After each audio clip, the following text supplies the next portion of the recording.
Hello everyone, I am Vidya from Government First Aid College Kapu, Udupi district. We are here to study about the critical evaluation of Lewis theory of unlimited supplies of labor. And in the last session we have studied about the underdeveloped countries have unlimited supply of labor and major part of the labor is unemployed. ಹಿಂದಿನ ಸೆಷನ್ನಲ್ಲಿ ನಾವು Arthur Louis ರವರ ಮಿಗುತೆ ಶ್ರಮಿಕರ ಸಿದ್ಧಾಂತವನ್ನು ನಾವು ಅರ್ಥ ಮಾಡ್ಕೊಂಡಿದ್ದೇವೆ. ಹಿಂದುಳಿದ ರಾಷ್ಟ್ರಗಳಲ್ಲಿ ಇರುವಂತಹ ಮುಖ್ಯ ಸಮಸ್ಯೆ ಆಗಿರುವಂತಹ ಅಪರಿಮಿತ ಶ್ರಮದ ಪೂರೈಕೆಯಿಂದಾಗಿ ಅಥವಾ ಅಧಿಕ ಜನಸಂಖ್ಯೆಯಿಂದಾಗಿ ಅಲ್ಲಿನ ಆರ್ಥಿಕ ಅಭಿವೃದ್ಧಿ ನಿಧಾನ ಆಗ್ತದೆ. ಸೊ ಇದರಿಂದಾಗಿ ಈ ಅಪರಿಮಿತ ಶ್ರಮಿಕರನ್ನು ಹೇಗೆ ಒಂದು ಸೋರ್ಸ್ ಆಫ್ ಕ್ಯಾಪಿಟಲ್ ಬಂಡವಾಳ ಸಂಚಯನದ ಮೂಲ ಆಗಿ ನಾವು ಪರಿವರ್ತನೆ ಮಾಡಬಹುದು ಅಂತ ಹೇಳುವಂಥದ್ದನ್ನು ನಾವು ಆರ್ಥರ್ ಲೂಯಿಸ್ ರವರ ಸಿದ್ಧಾಂತದಲ್ಲಿ ಅಧ್ಯಯನ ಮಾಡಿದ್ದೇವೆ. ನಾವು ವಾಟ್ ಆರ್ ದ ಲಿಮಿಟೇಷನ್ಸ್, ಆ ಸಿದ್ಧಾಂತದ ಮಿತಿಗಳೇನು ಅಥವಾ ಡ್ರಾಬ್ಯಾಕ್ಸ್ ಏನು ಅಂತ ಹೇಳುವಂಥದ್ದನ್ನು ನಾವು ಈ ಸೆಷನ್ನಲ್ಲಿ ಅಧ್ಯಯನ ಮಾಡ್ತೀವಿ. ಸೊ ಈ ಹಿಂದಿನ ಸೆಷನ್ನಲ್ಲಿ ನಾವೇನು ಕಲ್ತಿದ್ದೇವೆ ಅಂದರೆ, ಹಿಂದುಳಿದ ರಾಷ್ಟ್ರಗಳಲ್ಲಿ ಸಾಮಾನ್ಯವಾಗಿ ಅಪರಿಮಿತವಾದಂತಹ ಶ್ರಮಿಕರ ಪೂರೈಕೆ ಇರ್ತದೆ and major part of the labour is unemployed. ಈ ಶ್ರಮಿಕರ ಹೆಚ್ಚಿನ ಪ್ರಪೋರ್ಷನ್ ಕೂಡ ಏನಾಗಿರ್ತದೆ, ಅದು ನಿರುದ್ಯೋಗಿಗಳಾಗಿರ್ತಾರೆ.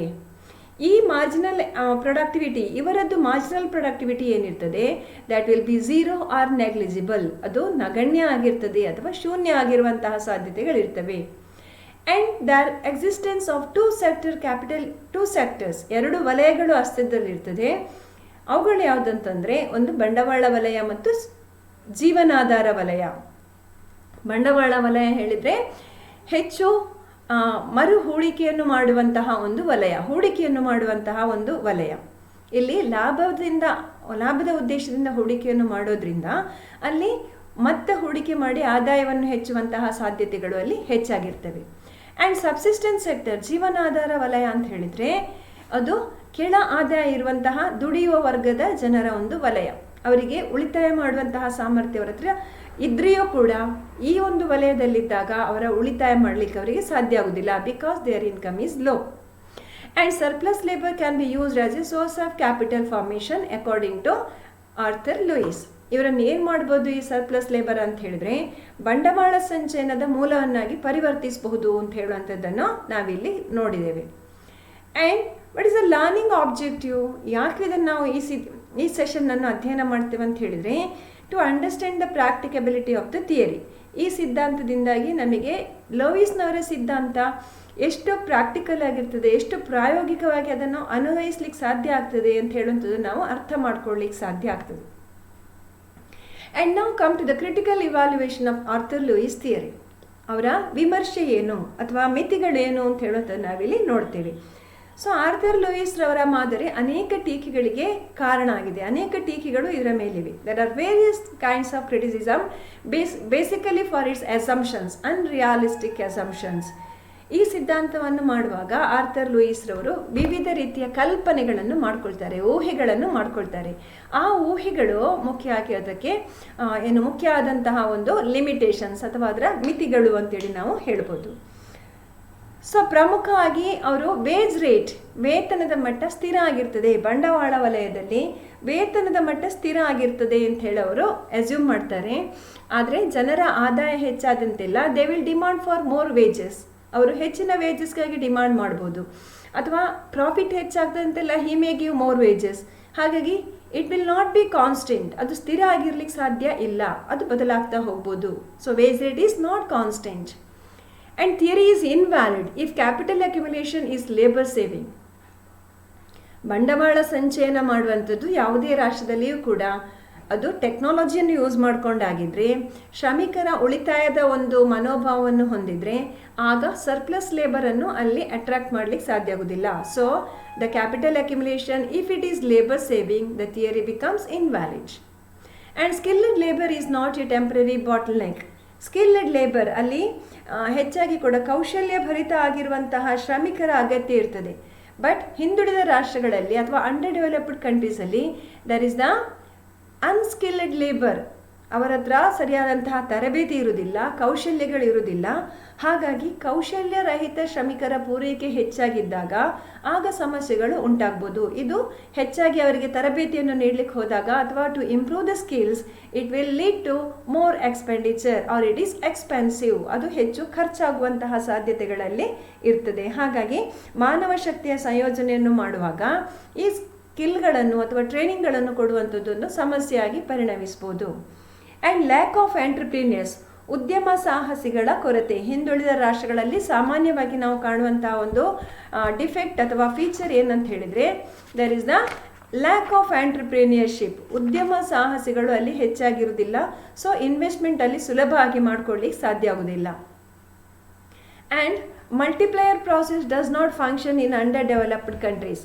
ಹಿಂದುಳಿದ ರಾಷ್ಟ್ರಗಳಲ್ಲಿ ಗುಣಕದ ಪ್ರಕ್ರಿಯೆ ಆಗೋದ್ರಿಂದಾಗಿ it will lead to development according to surplus theory.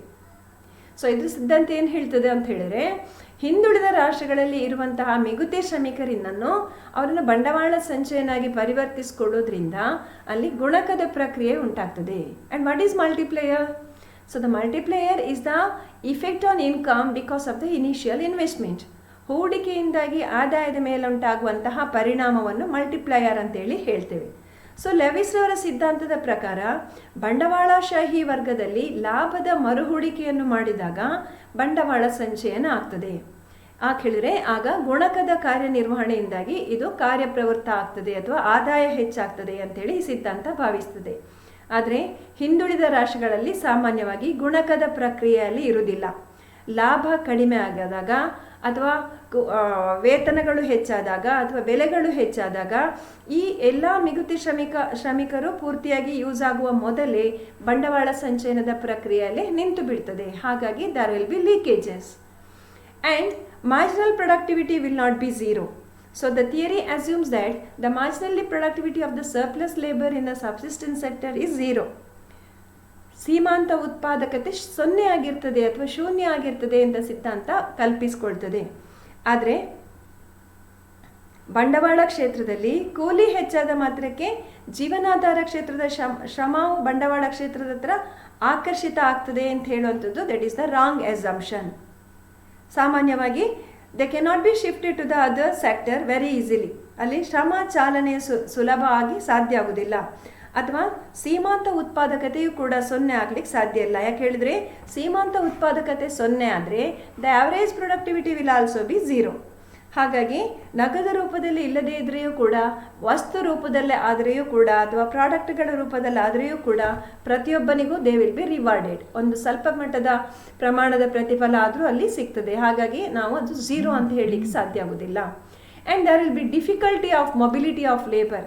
ಶ್ರಮ ಚಾಲನೆಯ ಕಷ್ಟಗಳು ಅಥವಾ ಶ್ರಮ ಚಾಲನೆ ಆಗುವಾಗ ಉಂಟಾಗುವಂತಹ ಅನೇಕ ಸಮಸ್ಯೆಗಳು ಉಂಟಾಗ್ಬೋದು. ಸೊ ಬಂಡವಾಳ ಕ್ಷೇತ್ರದಿಂದ ಸಬ್ಸಿಸ್ಟೆನ್ಸ್ ಸೆಕ್ಟರ್ಗೆ, ಜೀವನಾಧಾರ ವಲಯಕ್ಕೆ to shift the labour, it is not easy to shift the labour from one sector to another sector. ಯಾಕಂತ ಹೇಳಿದರೆ ಹಿಂದುಳಿದ ರಾಷ್ಟ್ರಗಳಲ್ಲಿ ಸುಲಭವಾಗಿ ಒಂದು ವಲಯದಿಂದ ಇನ್ನೊಂದು ವಲಯಕ್ಕೆ ಅವರು ವರ್ಗಾಯಿಸಲ್ಪಡಲಿಕ್ಕೆ ಸಾಧ್ಯ ಆಗುವುದಿಲ್ಲ. ಅವರದ್ದು ಭಾಷೆಗಳಿರ್ಬೋದು, or their culture may be a hurdle for the shift of labour, or their language may be, or their traditions, or the attachment on their land and the attachment of their family, or the maintenance of the life. This will be the problem to shift the labor from one sector to another sector. And it is one-sided theory and it neglects agriculture and also it neglects aggregate demand. The ಸಿದ್ಧಾಂತ ಏನಂತೂ criticise ಆಗಿದೆ, ಅದು ಒಂದು ಸೈಡನ್ನು ಮಾತ್ರ importance ಕೊಟ್ಟಿರುವಂತಹ ಒಂದು ಸಿದ್ಧಾಂತ. ಅದು ಕೃಷಿ ವಲಯವನ್ನು ಅವಗಣನೆ ಮಾಡಿದೆ. It gives only importance to the industrial sector and it neglected the aggregate demand. ಸಮಗ್ರ ಬೇಡಿಕೆಯನ್ನು ಅದು ಅವಗಣನೆಯನ್ನು ಮಾಡ್ತದೆ. ಸೊ ಬಂಡವಾಳ ಕ್ಷೇತ್ರದಲ್ಲಿ ಮಾತ್ರ ಉತ್ಪಾದನೆಯನ್ನು ಆಗ್ತದೆ ಅಂತ ಹೇಳುವಂಥದ್ದನ್ನು ಅವನು ಹೇಳ್ತಾನೆ. ಅಥವಾ ಜೀವನಾಧಾರ ವಲಯದಲ್ಲಿ ಉತ್ಪಾದನೆ ಆಗಿರುವಂಥದ್ದೆಲ್ಲವೂ ಕೂಡ ಅವುಗಳ ಕನ್ಸಂಪ್ಷನ್ಗೆ ಮಾತ್ರ ಬಳಕೆ ಆಗ್ತದೆ ಅಂತ ಹೇಳುವಂಥದ್ದನ್ನು ಅವನು ಹೇಳ್ತಾನೆ. ಆದರೆ ಜೀವನಾಧಾರ ವಲಯದಲ್ಲಿಯೂ ಕೂಡ ಉತ್ಪಾದನೆಯನ್ನು ಹೆಚ್ಚು ಮಾಡಿ that can be supply to the other sector. ಅಲ್ಲಿಯೂ ಕೂಡ ಉತ್ಪಾದನೆ ಹೆಚ್ಚಾಗಿ ಅದನ್ನು ಬೇರೆ ವಲಯಗಳಿಗೆ ಕಚ್ಚಾ ಸರಕುಗಳ ಮೂಲಕ ಪೂರೈಕೆ ಮಾಡಲಿಕ್ಕೆ ಸಾಧ್ಯ ಆಗ್ತದೆ. So in the agricultural sector also there will be production of raw materials. They will be supply to the industrial sector. but the theory does not say anything about the productivity of the agricultural sector. And it is criticized that the low income group also have the capacity to save. ಈ ಸಿದ್ಧಾಂತ ಹಿಂದುಳಿದ ರಾಷ್ಟ್ರದಲ್ಲಿ ಉಳಿತಾಯದ ಬಗ್ಗೆ ತಪ್ಪು ಕಲ್ಪನೆಯನ್ನು ಮಾಡ್ತಾರೆ. ಲೆವಿಸ್ನ ಪ್ರಕಾರ ಹಿಂದುಳಿದ ರಾಷ್ಟ್ರಗಳಲ್ಲಿ ಮೇಲ್ವರ್ಗದ ಜನರು ಮಾತ್ರ ಅಥವಾ ಶ್ರೀಮಂತರು ಮಾತ್ರ ಉಳಿತಾಯವನ್ನು ಮಾಡ್ತಾರೆ ಅಂತ ಹೇಳಿ ಅಸ್ಯೂಮ್ ಮಾಡ್ತಾರೆ. ಆದರೆ ಹಿಂದುಳಿದ ರಾಷ್ಟ್ರದಲ್ಲಿರುವಂತಹ ಅನೇಕ ಜನರು ಕೂಡ ಅವರು ಸಣ್ಣ ಪ್ರಮಾಣದ ಉಳಿತಾಯವನ್ನು ಮಾಡುವಂತಹ ಸಾಮರ್ಥ್ಯ ಅವರಿಗೆ ಇರ್ತದೆ. ಹಾಗಾಗಿ ಹಿಂದುಳಿದ ರಾಷ್ಟ್ರಗಳಲ್ಲಿ ಉಳಿತಾಯದ ಸಾಮರ್ಥ್ಯವು ಕೂಡ ಅಲ್ಲಿ ಇರ್ತದೆ. And wage rate is not constant in the capital sector. So we have already explained that point. And there will be leakages in the growth process.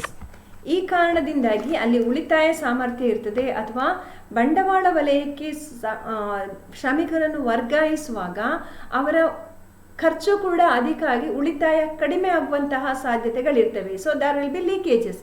ಅಂತಹ ಸಂದರ್ಭಗಳಲ್ಲಿ ಅವರ ಆದಾಯ ಹೆಚ್ಚಾದ್ರೆಯೂ ಕೂಡ ಆಗ ಅವರ ರೀಇನ್ವೆಸ್ಟ್ಮೆಂಟ್ ಅಥವಾ ಹೂಡಿಕೆದಾರನಿಗೆ ಪ್ರಾಫಿಟ್ ಹೆಚ್ಚು ಬರುವಂತಹ ಸಾಧ್ಯತೆಗಳು ಕಡಿಮೆ ಇರ್ತದೆ. ಆರ್ ಇಫ್ ದ ಇನ್ವೆಸ್ಟರ್ ಹೂಡಿಕೆದಾರನು ಕೂಡ ಅವನಿಗೆ ಲೇಬರ್ ಸೇವಿಂಗ್ಸ್ ಆಗುವಂತಹ ಇನ್ವೆಸ್ಟ್ಮೆಂಟ್ ಮಾಡಿದರೆ, or if he adopts the labour saving technology, then there will be leakages in the growth process. And the theory assumes that inflation is self-destructive. But in fact, inflation is not self-destructive. If the proportion of inflation is low, then it will be the encouragement to the economic development. And inefficient tax administration is also another limitation of the theory. ಸಿದ್ಧಾಂತ tax administration ಅದು ಅದಕ್ಷ ಆಗಿರುವಂತಹ ಸಾಧ್ಯತೆಗಳು ಇದ್ದಾಗ ಈ ಸಿದ್ಧಾಂತವನ್ನು ಸರಿಯಾಗಿ ಅನ್ವಯ ಮಾಡ್ಕೊಳ್ಳಿಕ್ಕೆ ಸಾಧ್ಯ ಆಗುವುದಿಲ್ಲ. And it will lead to the unequal distribution of income. ಸಿದ್ಧಾಂತ ಆದಾಯದ ಅಸಮಾನ ಹಂಚಿಕೆಯನ್ನು ಡಿಪೆಂಡ್ ಆಗಿಕೊಂಡು ಇರ್ತದೆ.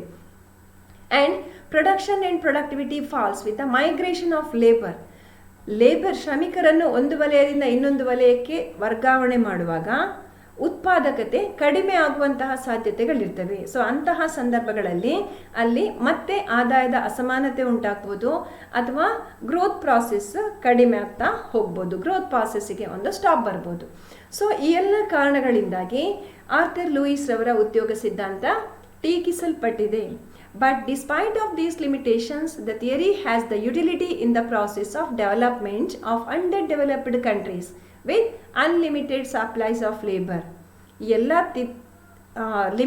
ಮಿತಿಗಳ ಕಾರಣದಿಂದಾಗಿಯೂ ಕೂಡ ಹಿಂದುಳಿದ ರಾಷ್ಟ್ರಗಳಲ್ಲಿ ಒಂದು ನಿರ್ದಿಷ್ಟ ವಲಯದಲ್ಲಿ ನಿರ್ದಿಷ್ಟ ಆಗಿರುವಂತಹ ಮುಂಜಾಗ್ರತೆಗಳನ್ನು ತೆಗೆದುಕೊಂಡು ಈ ಸಿದ್ಧಾಂತವನ್ನು ಅನ್ವಯಿಸಲಿಕ್ಕೆ ಸಾಧ್ಯ ಆಗ್ತದೆ. ಯಾಕಂತ ಹೇಳಿದರೆ all the underdeveloped countries or most of the underdeveloped countries are having the problem of overpopulation or surplus labor, and it will lead to unemployment and poverty, and it will a hurdle to the economic development. So ಇಂತಹ ಸಂದರ್ಭಗಳಲ್ಲಿ ಇರುವಂತಹ ಲೇಬರ್ಸನ್ನು ಒಂದು ವಲಯದಿಂದ ಇನ್ನೊಂದು ವಲಯಕ್ಕೆ ವರ್ಗಾಯಿಸಿ ಅವರಿಗೆ ಸರಿಯಾದಂತಹ ತರಬೇತಿ ಮತ್ತು ಕೌಶಲ್ಯಗಳನ್ನು ನೀಡುವ ಮೂಲಕ ಅವರನ್ನು ಬಂಡವಾಳದ ಮೂಲಗಳಾಗಿ ಪರಿವರ್ತಿಸಲಿಕ್ಕೆ ಸಾಧ್ಯ ಆಗ್ತದೆ ಅಂತ ಹೇಳುವಂಥದ್ದನ್ನು ಈ ಸಿದ್ಧಾಂತ ಹೇಳ್ತದೆ. So thank you students, thank you for listening.